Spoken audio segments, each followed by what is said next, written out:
तो आज एक ऐसी कहानी सुनते हैं जो हमें याद दिलाती है कि सबसे गहरे रिश्ते अक्सर कहे गए शब्दों में नहीं बल्कि हाशिए पर, मतलब किताबों के किनारों पर लिखे जाते हैं।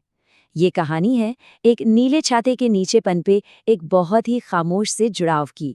कहानी की पहली लाइन ही माहौल बना देती है।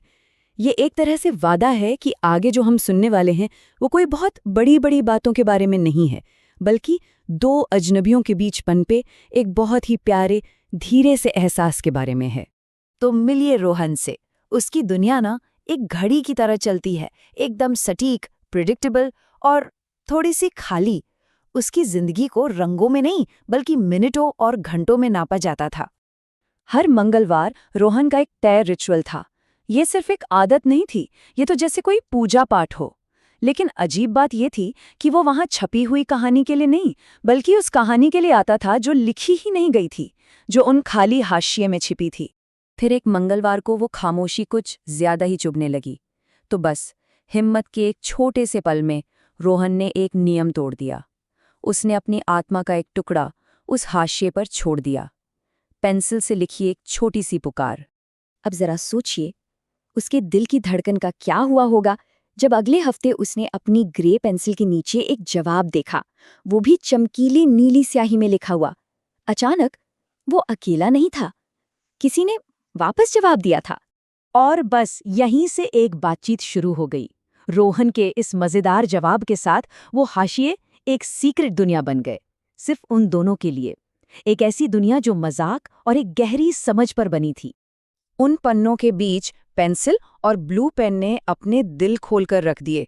और कमाल की बात ये थी कि गुमनाम रहते हुए उन्होंने वो सच्ची बातें शेयर की जो शायद वो कभी आमने सामने नहीं कह पाते। इससे एक ऐसा रिश्ता बना जो किसी भी चीज से ज्यादा असली महसूस होता था। जल्द ही उनकी बातें सपनों और ख्वाहिशों तक पहुंच गईं। वो एक दूसरे को अपनी कल्पना की दुनिया में ले जाने लगे और हर सवाल उनके बीच के इस रिश्ते को और भी गहरा करता गया। रोहन का जवाब सिर्फ एक जगह का नाम नहीं था, ये उसकी एक ख्वाहिश थी। अपनी उस नपी तुली जिंदगी से बहुत दूर, एक ऐसी दुनिया की ख्वाहिश जो जैज़ और बारिश की आवाज़ों से भरी हो। और उसका जवाब ये सिर्फ एक मज़ेदार जवाब नहीं था, ये एक वादा था, एक छोटा सा इशारा जो आगे चलकर सब कुछ बदलने वाला था। एक सपने के लिए दिया गया एक छाता। तो अब रोहन की वो घड़ी की टिक टिक वाली दुनिया पूरी तरह बदल चुकी थी। मंगलवार अब हफ्ते का कोई आम दिन नहीं था, वो तो जैसे एक लाइफलाइन बन गया था। वो खुद को लाइब्रेरी में बैठे लोगों के चेहरों में झांकते हुए पाता, हर बार उस नीली स्याही वाले इंसान की एक झलक पाने की उम्मीद में। फिर एक बारिश वाला मंगलवार आया और सन्नाटा लौट आया था। पन्ना खाली था और उस खालीपन में रोहन को लगा जैसे उसकी दुनिया से रंग फिर से गायब हो गए हैं और वो वापस उसी बेरंग दुनिया में आ गया है। लेकिन स्याही की जगह एक स्टिकी नोट था, जल्दी में लिखे कुछ शब्द, एक दिल की धड़कन की तरह तेज। अब वो हाशिए की दुनिया असल दुनिया से टकराने वाली थी। ये एक मौका था, एक आखिरी मौका। रोहन अपनी घड़ी देखता है, 5:55। वक्त जैसे पंख लगाकर उड़ रहा है। सिर्फ 5 मिनट बचे हैं और इन्हीं कुछ पलों में उसे अपनी जिंदगी का सबसे बड़ा फैसला लेना है। और वो भागा, अपनी सारी सावधानी भूलकर उस बारिश में भागा जो कभी एक सपने जैसी लगती थी, पर अब वो एक रुकावट थी। हर कदम एक उल्टी गिनती थी, हर सांस एक उम्मीद। कैफे के अंदर पहुंचकर उसकी उम्मीदें टूटने लगती हैं। वो उस एक नीले रंग को ढूंढता है जिसने उसकी दुनिया रोशन कर दी थी, पर उसे सिर्फ अजनबियों का एक समुंदर दिखता है। और फिर हार का वो ठंडा एहसास, उसके कंधे झुक जाते हैं।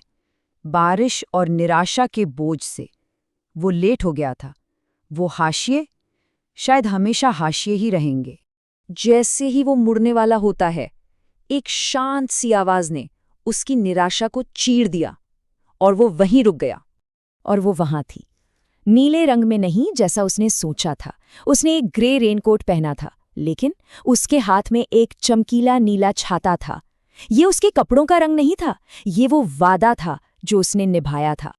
और इन शब्दों के साथ हाशिए पर लिखी वो पूरी कहानी एक खूबसूरत सर्कल में पूरी हो गई। ये वही लाइन थी, वही वादा जो अब हकीकत बन चुका था। और वहीं उस बारिश से भीगे कैफे में पेंसिल ब्लू पेन से मिला। ये किसी कहानी का अंत नहीं था, बल्कि एक नई कहानी की शुरुआत थी।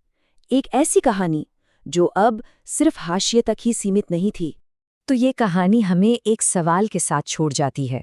हमारी अपनी जिंदगी के हाशिए में, किनारे पर, कितनी ही खूबसूरत बातचीत हमारा इंतजार कर रही हैं।